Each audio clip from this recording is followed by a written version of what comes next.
whether it be the path to where we are today and the path ahead, it is absolutely non-linear. It is this complete convoluted line that no one knows where it starts and ends. But what's important is just to know that it's non-linear, and that's okay. You're listening to the Building a Coaching Culture podcast. Each week, we share leadership development, coaching, and culture development insights from leading experts who are developing world-class cultures in their own organizations.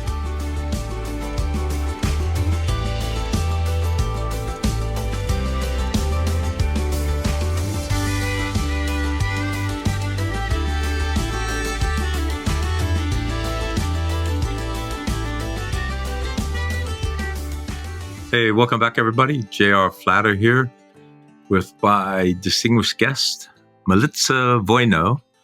And she and I have known each other for, a few years now, right? Indeed. She's on the other side of the world in Australia. So thank you for getting up early on a Saturday morning. No problem. Greatly appreciate it. So I want you, if you don't mind, take an opportunity to introduce yourself. I'll remind you who our audience is. It's leaders, aspiring leaders who are competing and succeeding in this global 21st century world, of which I know you're right in the heart of that. So take some time and tell us who you are. Thank you.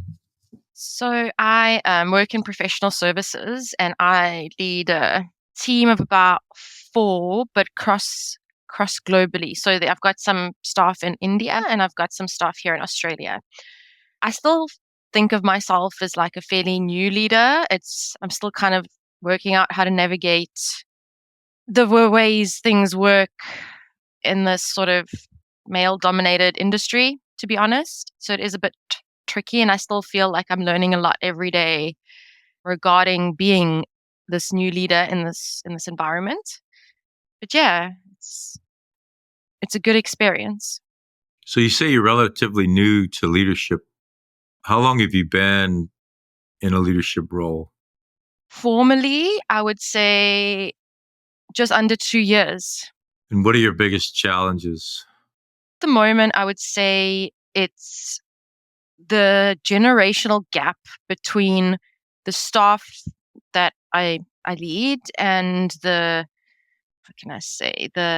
bosses that have views about how certain things should work, and the sort of very old school ways of thinking where they expect certain things, but the new day and age staff don't think in the same way. And it's very tricky to navigate, to try and do the right thing by your staff, but also try and meet the requirements of those above us that don't fully understand that things have actually changed and that they're different these days. They're not the same as that they were. The working environment is not the same as it was 30, 40 years ago. I mean, you're exactly describing the ongoing conversation that is at the heart and soul of this podcast. And the professor, I'm the facilitator, I'm the chairman. So my voice, I have this pulpit in every session, and I'm saying the same thing over and over again. And it's so refreshing to hear you come and say, exactly what we've been saying all this time. I'd love to dig into that with as much as you're comfortable sharing. You could look at the camera and see I'm one of those people that you're frustrated with. I'm of a generation and gender. It is a stereotype, but there's a lot of predictivity to the stereotype that we grew up in an analog world that was centralized command and control. Technology moved at a relatively slow pace. If you remember, there used to be something called Moore's Law, and it would tell you how long will it take for the speed of a computer to double, if I'm remembering correctly. Well, that's long gone. We don't think in those terms anymore because versions, right? When I was just learning about computers and learning how to use computers, we had versions of everything.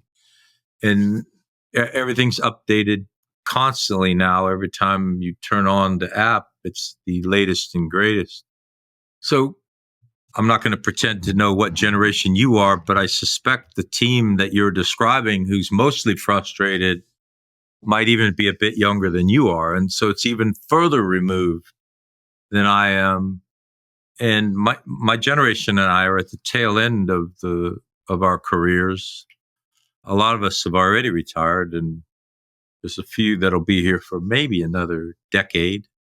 And then most of this boomer generation will be retired.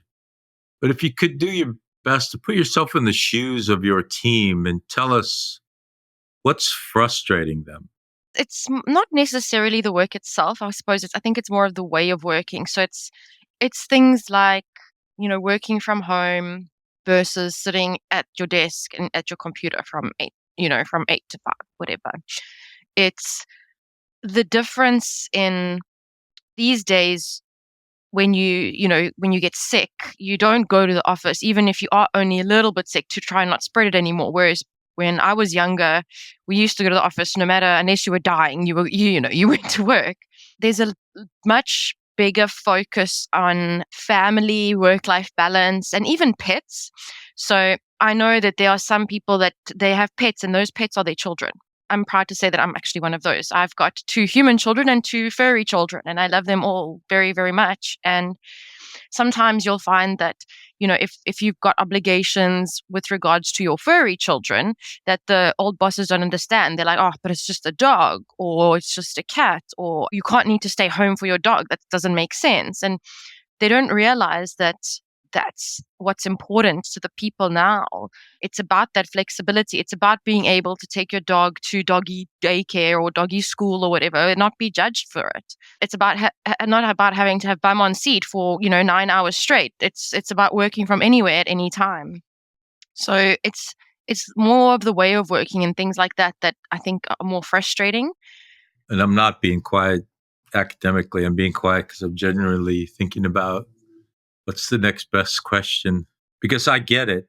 I find myself frustrated from time to time with those very topics, but I'm also very bottom line focused. And so what key performance indicators do they want versus keeping their seat warm and being there from, I think you said 8 to 5, 9 to 5?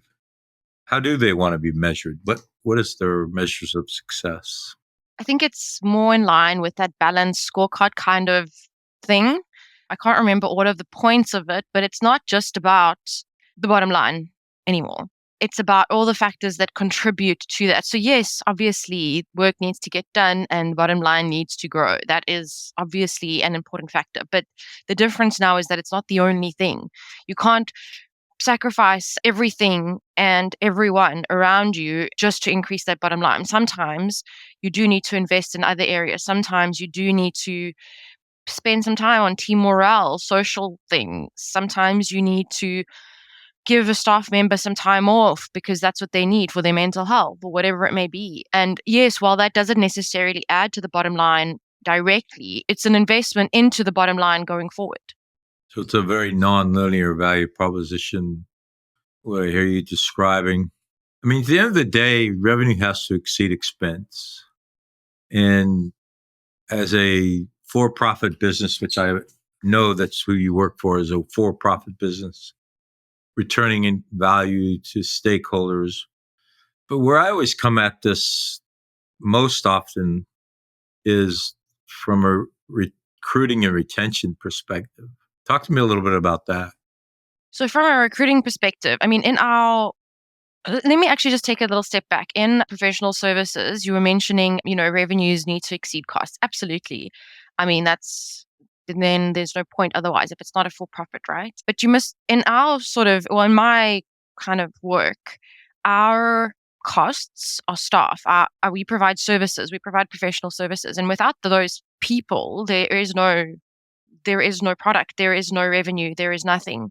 So if that means that you need to, in certain instances, spend a little bit more so that going forward you can spend less, so I see it as an investment, I believe that it's worth it. In terms of recruitment, and you mentioned retention, I mean, these days people are jumping to other companies as often as possible. If they find something that they don't like, they're leaving. Particularly in our industry as well, staff turnover is quite high. And the only way, and that costs a lot of money as well, right? It costs money to find people, to pay recruiters, for the cost itself to the people that are left behind of all the things that they need to do itself is also quite a burden. And it also affects the culture, right? It affects how everyone feels. If people keep coming and going, it affects how everyone else feels about, and then they think, why did they leave? And then they start talking, and then it just becomes a bit of a vicious circle. So not focusing only on those numbers, sometimes investing a little bit more in your people and taking a little knock on the, financial side could be worth it long term because of all of those other reasons, to keep the staff longer, to protect the culture, and to also then potentially recruit people that are more in line with, what you believe. Yeah, again, I'm agreeing with everything you're putting out there. I was doing a little thought experiment with myself a couple of days ago. You could theoretically recruit and hire yourself into bankruptcy. Because if you think about how a business works, and we hire people all the time, and I know you do as well, there's a cost to recruit, there's a cost to educate, and then there are other costs associated with both of those, direct and indirect. And then once you get past that curb to entry, you've recruited them, you've educated them, you've integrated them into a team, and then they leave, and you have to repeat that cost before you receive the value. You could literally recruit yourself into bankruptcy if you don't keep people long enough to retain sufficient value that your recruiting and training costs could exceed your revenues. But even, let's bring it back into the real world. It's not free to lose someone, right? And what does that cost?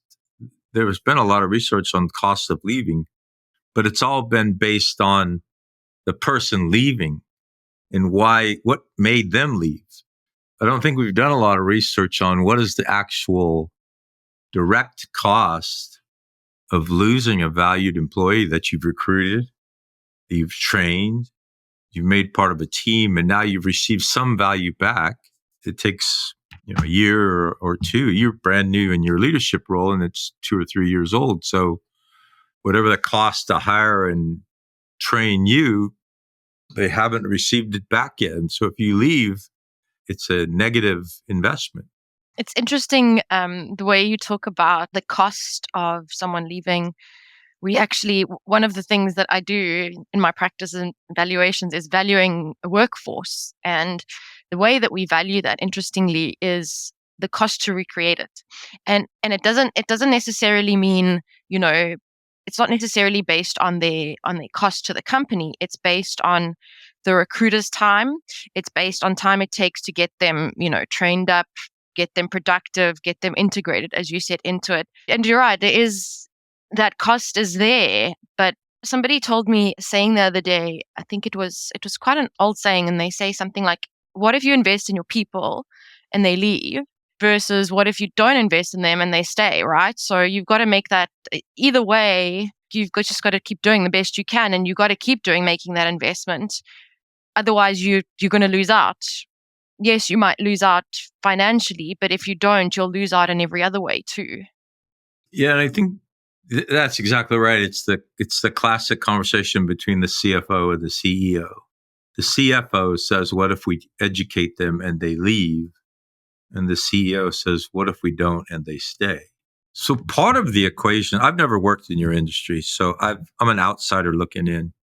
But one of the things I've noticed, in America, we have a saying about horses: ride them hard and put them up wet, which means you ride the horse until the horse is so exhausted it can't continue, and then you just put it in the barn and ignore it. The proper care of a horse was you would ride it and brush it and feed it and love it, and it would become a valued asset to you rather than. So one of the outsider looking in impressions of your industry is that it doesn't care that it rode you hard and put you up wet. It got what it wanted out of you. Do you think that's sustainable into the 21st century? Definitely not. And that is the way that the majority of those in charge and firms like these think today. Do the whole riding and what did you say? Riding hard and leaving them wait in the barn without taking care of them. But truth is that they might win in the short term financially, as you said, but long term, it's not going to happen.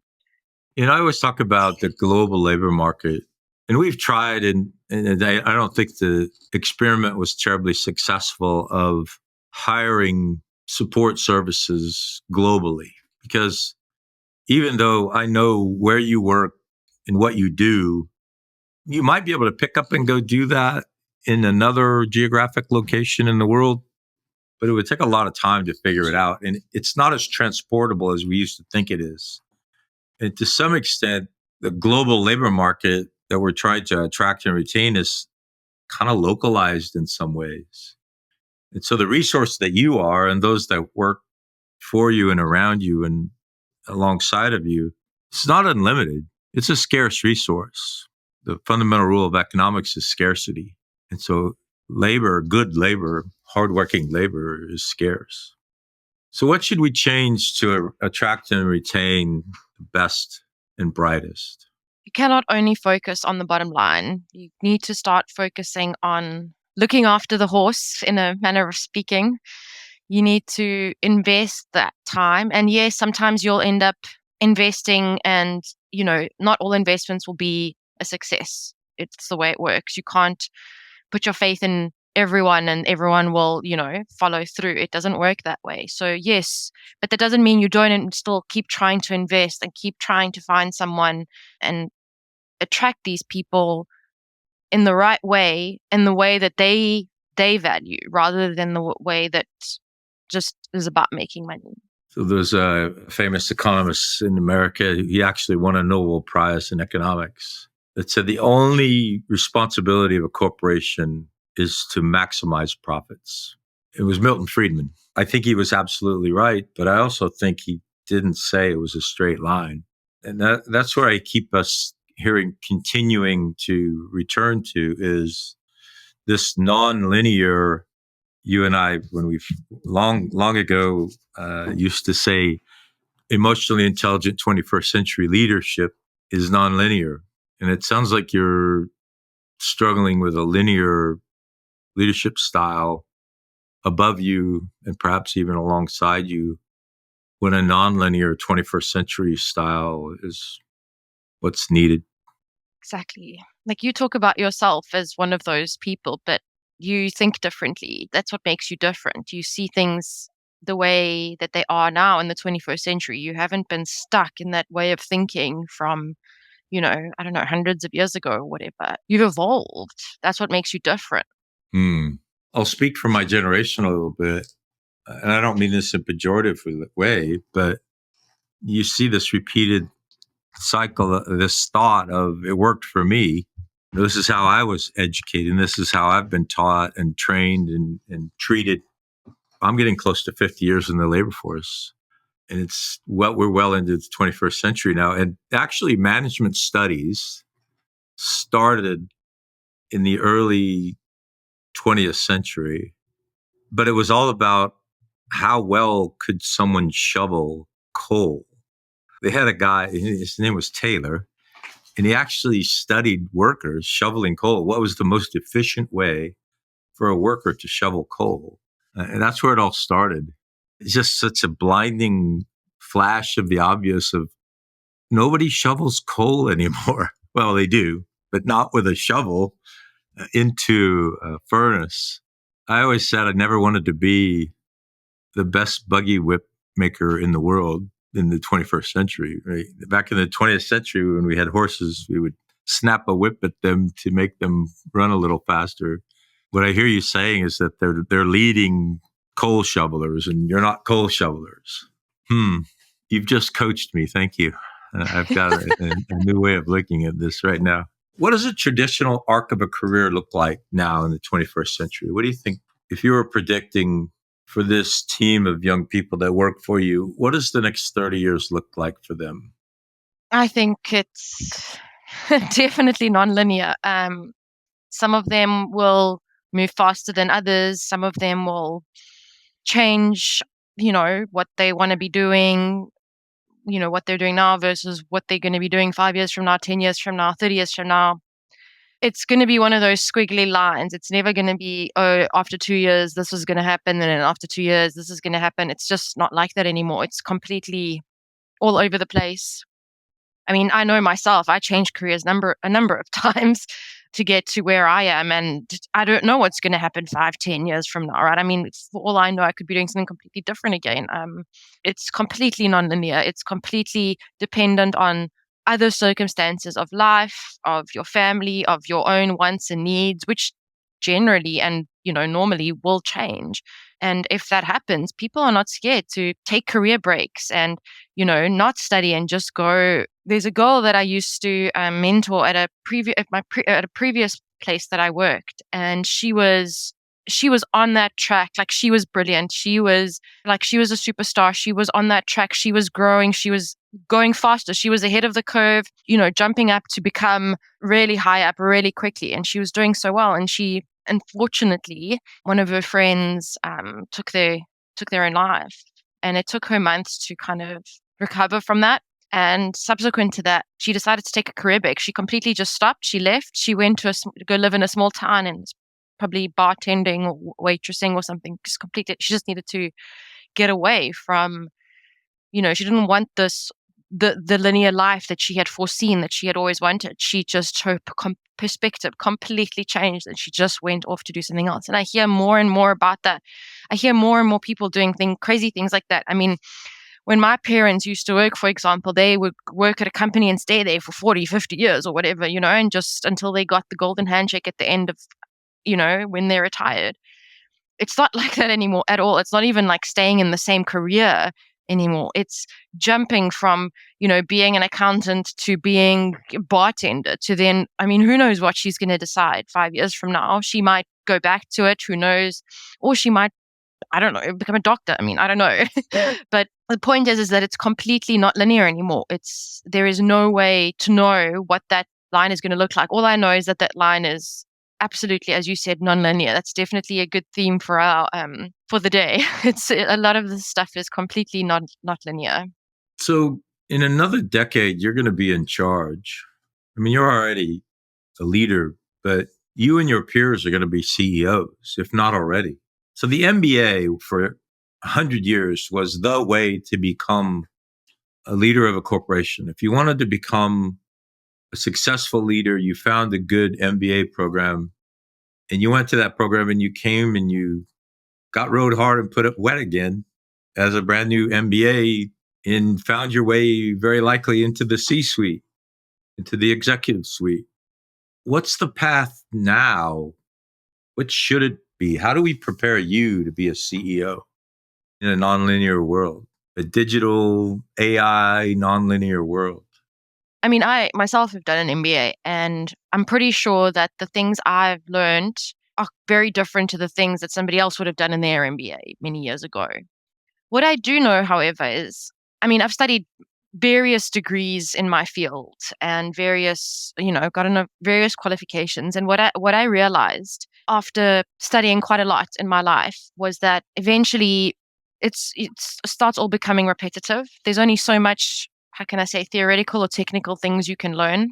So I don't think that learning the theoretical or the knowledge, kind of the qualifications or the degrees, is the way. It's much more learning about leadership, about how to understand other people. Maybe it should be about, I don't know, behavioral analysis and understanding people better, and, psychology to help people through whatever they're going through, and supportive, and teach people to think first about the person as a human being rather than as an employee. Maybe that it should be something like that. You're causing me to think very deeply. That's why I'm pausing. I'm not pausing for effect. That's good then, I guess. No, yeah, absolutely. You mentioned something several minutes ago, and it's something that I've learned in the last several years as I started interacting with Gen Z. And, Gen AA, which comes after Z, if you look on a spreadsheet, what comes after Z, double A. They're coming. They're in grade school already, so they'll be in the labor market in the blink of an eye. By the time you and your generation or the majority of the C-suite, they're going to be in the labor market, and I can only imagine what the world looks like, what their expectations are going to be. But mental health, thinking about and acting upon one's mental health has become common. Whereas in my generation, I won't speak for everyone, but I would suspect the majority still looks at it with a bit of a jaundiced eye. Like, really? So talk to me about that a little bit, if you don't mind. Care of self, whole self. Yeah, definitely. I come from a family that has depression, and in those, from my parents' side, in those days, there was no medication for it. It was just kind of like, well, kind of just grin and bear it, deal with it. It was never treated as, the disease that it is. Whereas these days, they're finding, as everybody knows, that it's way more common than anybody actually realized. And probably even more so affecting your work or people's work than any other kind of disease. As I mentioned earlier with the lady that I used to work with, she had a career break because of some mental health things. I mean, there have been so many different there are so many examples of that. It's crazy. These days, okay, another example is when I mentioned earlier about these days you have a little sniffle and you don't go to the office because you don't want to spread anything. It's more out of respect for everyone else. Whereas in the old days, you used to go to work unless you were dying. From a mental health perspective, it's similar in the sense that in those days you couldn't take a day off or stay at home because you were having a bad mental health day. Like, people didn't understand that wasn't even a thing. Whereas these days, it's okay to have a bad mental health day and take a day off for that. Interestingly, I'm finding that there's a lot more support available for mental health types of issues for staff. But despite that, you still get the comments from the old school generation that they just don't understand that part of it still. And I think despite the fact that society and everyone has moved on from it being this like, whatever thing to an actual real problem and real disease, there's still taboo about it at the top. In these companies, people still don't fully understand and respect it and still comment on it and judge it. But I guess it's going to take some time to really get through to everyone. No, I have an appreciation for what you're saying, because I find myself for much simpler things. One of my team members is out on holiday this week, and I try to communicate and demonstrate that taking breaks is important. But my boomer self wanted to say something a couple of times, like sarcastically. Then I reminded myself, don't do that, knucklehead. You got to talk the talk and walk the walk. And I've done my absolute best not to communicate with this person while they're on holiday, because they deserve and need that break. We'll come back refreshed. Any closing thoughts as we head out the door? I guess maybe just echoing in terms of the theme that the path is nonlinear, whether it be the path to where we are today and the path ahead. It is absolutely nonlinear. It is this complete convoluted line that no one knows where it starts and ends, but it doesn't matter what it is. What's important is just to know that it's nonlinear, and that's okay. You just reminded me of the yin and yang of Taoism. The circle with the two half circles, and depending on who you talk to, what the two sides stand for. And I begin to think of them lately as control and chaos, but not chaos. I should say autonomy, freedom, control and freedom. We need control in organizations. The reason we get together in organizations is that we achieve more together than we would independently. So you're probably getting ready to eat breakfast and I'm getting ready to go have dinner. I didn't have to go find what I'm going to have for dinner, grow it, catch it, do whatever it was. Someone else, we worked as a team, as a society, and somebody's going to have my dinner ready for me. That's why we organize in the first place. So we need some control, but we also need freedom. And my generation, I think, would lean toward control, where it sounds like the generation we're trying to hire and retain wants and needs freedom. And what is the right? Another part of economics, I'm not an economist, but I guess I'm an amateur economist, is the idea of seeking equilibrium. We're constantly seeking equilibrium, which we find ourselves in a time of seeking that right equilibrium for this new millennia. Well, that concludes this episode of Building a Coaching Culture. I truly hope that this episode was helpful to you. If it was, be sure to follow us wherever you listen to podcasts. Maybe stop and give us a rating or a review, and share this podcast with someone who might find it helpful as well. Thanks again, and we'll see you next time.